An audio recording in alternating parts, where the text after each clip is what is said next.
Hey, Rob Sakalas, welcome back. This is episode 14 of my series on how to escape average, specifically how to escape becoming average after you graduate from college. Today we're going to talk about a pretty important idea.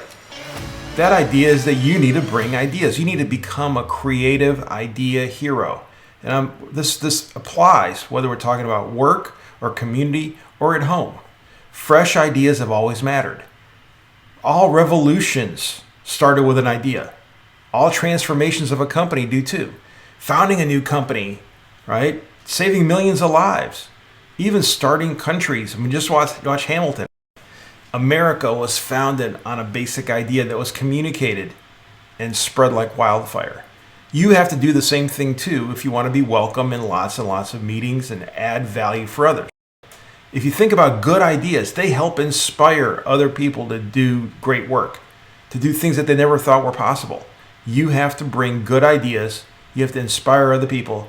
You can help others become the best that they can be. And for that, you'll be very much appreciated. Now, I'll give you an example. For 7 years, I flew to Seattle to call on my biggest customer. And we were just basically doing status meetings. And after a while, the customer was like, hey, can we just do a phone call? It became a real problem because we wanted to be on site. We wanted to network. We wanted to meet people. We wanted to understand their problems. And so we got creative. We spent at least one day every 3 weeks prepping for this meeting. We decided to be more entertaining. We decided to bring ideas. We tried to understand their industry. We made these status meetings really a welcome event. They were entertaining, they informed, they educated, and guess what? Because we were able to make that trip to get on site, we then, of course, spent the rest of the day at the customer site every time we were there. We wound up winning an additional $15 million worth of business over those years, which absolutely was a substantial amount of business. The whole point is that bringing good ideas can get you in the door. It's really important to understand the dynamics in the situation, however. When you first start working somewhere, you've got to establish your credibility. You can't just show up and say, hey, everything you guys did in the past isn't good, right?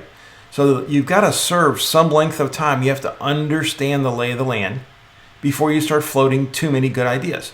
And by the way, these are different depending on what we're talking about. If you're talking about improving how the coffee maker works in the break room, that doesn't take a lot of time to earn that credibility.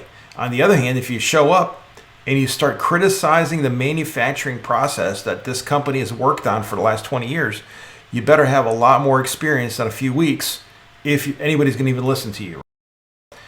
Being an outsider is great, but you still have to earn the credibility and understand the dynamics of the situation to figure out what decisions have been made in the past. And so, if you think about the root of all ideas, ideas come from other ideas. It's a morphing process. Existing ideas from one industry or one area tend to work their way into another. The whole point of how do you come up with more ideas is that you need to keep your own idea journal. We talked about this in the episode that talked about pale ink and how ink is so important. But yes, every single time you have a good idea, jot it down where you can find it, because you're going to find out that those ideas over time knit themselves together into brand new ideas that get morphed in different ways. You really can't think in a vacuum either. Way too often I've found people that would prefer to come up with an idea all on their own, but that every idea seems to get better if you talk to other people about it, if you establish relationships. Go to your compadre's desk and say, hey, look, I've got this great idea and I was hoping to get your perspective and advice. You'll find out that almost everybody is willing to participate in this idea-making process.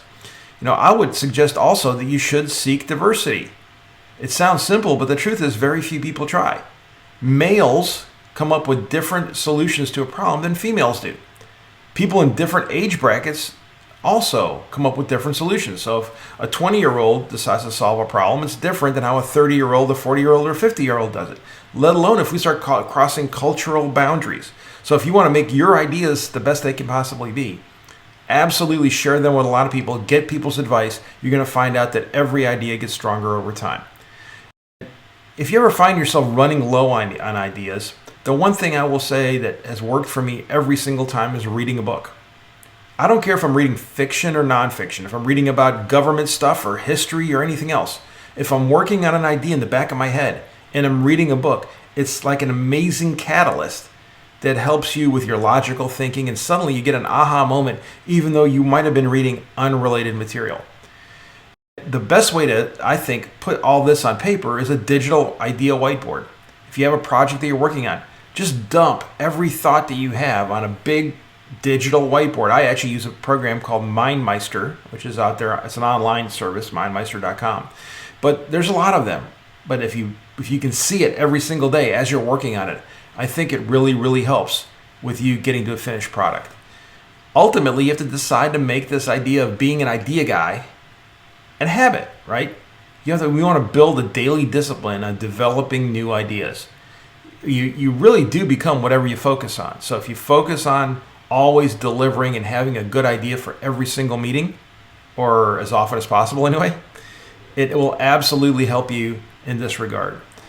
Don't forget to subscribe below. Episode next week is coming soon.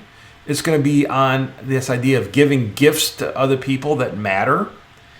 I think that can help you in your career. But for now, think about becoming an idea person. It will serve you well.